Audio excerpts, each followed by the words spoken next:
भागी हुई बहू। नेहा और मयंक एक दूसरे से प्यार करते थे। दोनों के परिवार शादी के खिलाफ थे, तो दोनों ने भागकर शादी करने का फैसला किया और फिर दोनों ने कोर्ट में शादी कर ली। माँ, मैंने नेहा से शादी कर ली है। शादी कर ली है? कहाँ? कैसे? हमने तो देखी नहीं शादी। माँ, हम लोगों ने भाग कर शादी की है। अच्छा जी, तो ये लड़की घर से भागी हुई है और अब मेरे घर की बहू बनेगी। अरे ना जी ना, मैं ऐसी लड़की को कभी अपने घर की बहू ना बनाऊं जो भाग कर शादी करती है। अरे मोहल्ले आस पास सब जगह इज्जत है हमारी। माँ, अगर मैं भागी तो मयंक के लिए भागी ना। और मयंक और मैं स्कूल के समय से प्यार करते हैं, इसमें गलत क्या है? तभी नेहा को ढूंढते उसके मम्मी पापा भी वहां आ जाते हैं। दोनों के गले में वरमाला देखकर नेहा की माँ बोल पड़ती है। हे भगवान, ये क्या हो गया? वो जोर जोर से रोने लगती है। नेहा, तेरे लिए हमने इतना अच्छा रिश्ता पक्का किया था। मयंक में क्या है? अरे ना तो कमाता है, ऊपर से नशा भी करता है। अरे क्यों शादी की तूने इससे? तू तो हमारी इकलौती बेटी है बेटा। अरे देखिए बहन जी, मेरे बेटे के लिए कुछ कहने की जरूरत नहीं है। हाँ, हम नहीं आए थे आपकी बेटी का हाथ मांगने। अरे कुछ नहीं करता तो कोई भूखे नहीं मार देंगे आपकी बेटी को। देखिए कितना बड़ा घर है हमारा, और भगवान की दुआ से दूध दही की नदियां बहती हैं। जैसे तैसे कर लोगों के सामने अरेंज्ड मैरिज दिखा घर वाले दोनों की शादी की पार्टी भी दे देते हैं। पार्टी में बुआ सास। अरे भाग कर शादी कर ली थी दोनों ने। लड़की को देखो, शक्ल से तो चालाक लग रही है। क्या? अरे पर रीटा बहन तो बोल रही थी कि दोनों की अरेंज्ड मैरिज है। तभी चाची कहती है, अरेंज्ड? अरे रीटा, अरेंज्ड करती तो कैसे इतने बड़े घर की लड़की लाती? लड़के में है क्या? अरे सिर्फ दिखता अच्छा है ना, पर ना कमाता ना धमाता, उल्टा नशा अलग से करता है। अरे पता नहीं भागी हुई लड़कियां किसी घर में टिकती भी है कि नहीं। दिन बीतते जाते हैं। एक दिन। अरे रीटा, हम लोगों को 2 दिनों के लिए पंजाब जाना पड़ेगा। मेरी बहन यानी कि तुम्हारी ननद की बेटी की शादी जो है। हाँ हाँ चलते हैं, लेकिन घर किसके भरोसे छोड़ दें? आजकल तो घर बंद रखना सेफ नहीं है। अरे माँ, टेंशन क्यों लेती हो? मैं और नेहा तो घर पर ही रहेंगे ना। अरे हाँ हाँ, तू तो मेरा बेटा है, लेकिन सच कहूँ मुझे इस लड़की पर रत्ती भर विश्वास नहीं है। अरे माँ, नेहा तुम्हारी बहू है। बहू? अरे जो लड़की भाग कर शादी कर सकती है, वो घर पर चोरी भी तो कर सकती है। मयंक को माँ की बात का बड़ा बुरा लगता है। वो नेहा की तरफ देखता है जिसकी आंख में आंसू भरे होते हैं। माँ जी, आप अपनी अलमारी में ताला लगा लो।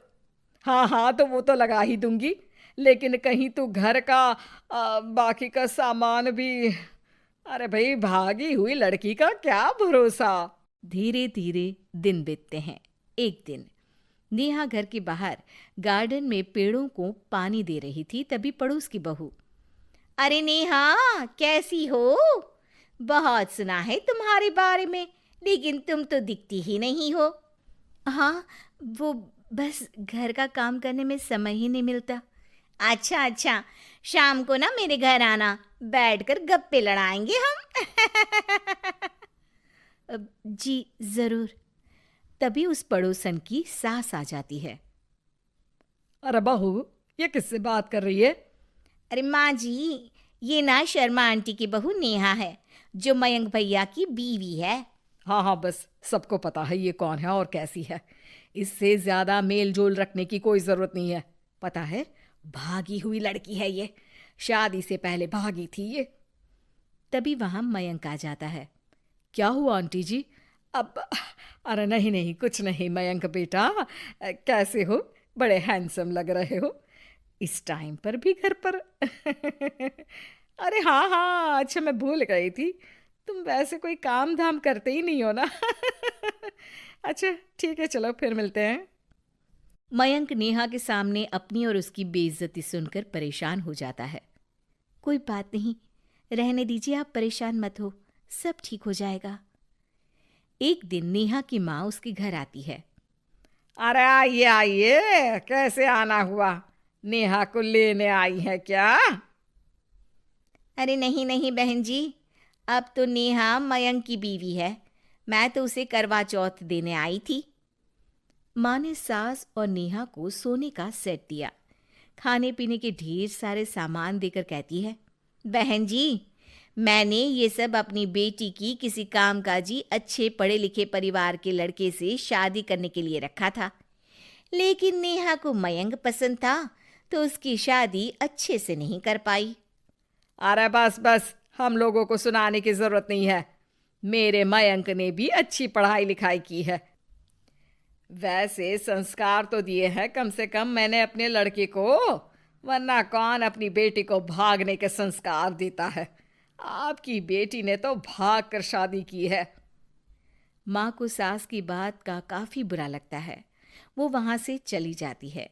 नेहा भी माँ का दिया सारा सामान लेकर अपने कमरे में चली जाती है। एक दिन, अरे नेहा, तेरी माँ ने जो मुझे वो बड़े बड़े सोने के जेवर दिए थे ना, वो वापस कर मुझे। उस दिन तो मैंने कुछ कहा नहीं था, जरा ला कर तो दे, मैं अपनी बेटी को दे दूंगी। तभी वहां मयंक हाथ में मिठाई का डिब्बा लेकर आता है। अरे क्या हो गया, तुझ जैसे निठल्लू की नौकरी लग गई क्या? माँ, तुझे अपने बेटे पर विश्वास नहीं, लेकिन नेहा को मुझ पर पूरा विश्वास है, और अब मैं उसे समाज में सम्मान दिलाकर रहूंगा। सारे गहने बेचकर मैंने अपना कारोबार शुरू किया है। अरे वाह वाह वाह वाह, भागी हुई लड़की का भी कोई सम्मान करता है क्या? देखा, बेच दिया ना गहना। शाम को करवा चौथ की पूजा में सारे अड़ोस पड़ोस के साथ कई औरतें पार्क में पूजा कर रही होती है कि नेहा भी वहां आ जाती है। नेहा सज धज कर वहां की सभी महिलाओं में सबसे सुंदर लग रही थी। अरे अरे, तुमने भी व्रत रखा है क्या? किसके लिए? जिसके साथ भाग कर आई हो उसके लिए। तभी वहां मयंक आ जाता है। हाँ, जिसके साथ भागी है उसके लिए। आप लोगों को शर्म आनी चाहिए। एक औरत होकर एक औरत के साथ ऐसी बातें कर रही हैं। अगर नेहा भागी तो मैं भी तो भागा था, फिर अकेली नेहा क्यों जिम्मेदार हो? वो कम से कम आप लोगों से तो लाख गुना अच्छी है। आप लोगों ने एक अच्छे पैसे कमाने वाले इंसान से शादी की, लेकिन मेरी बीवी ने मुझ जैसे लड़के पर विश्वास कर ना सिर्फ मुझसे शादी की, पर मुझे ठीक राह पर भी लेकर आई। तो हाँ, जितनी नेहा जिम्मेदार है भागी हुई कहलाने को, तो मैं भी भागा हुआ ही हूं, लड़का हूं। तो इसका मतलब ये नहीं कि मैं जो करूं वो ठीक हो। सभी को मयंक की बात समझ में आ जाती है। वो नेहा को गले लगाकर साथ में पूजा करने लगते हैं।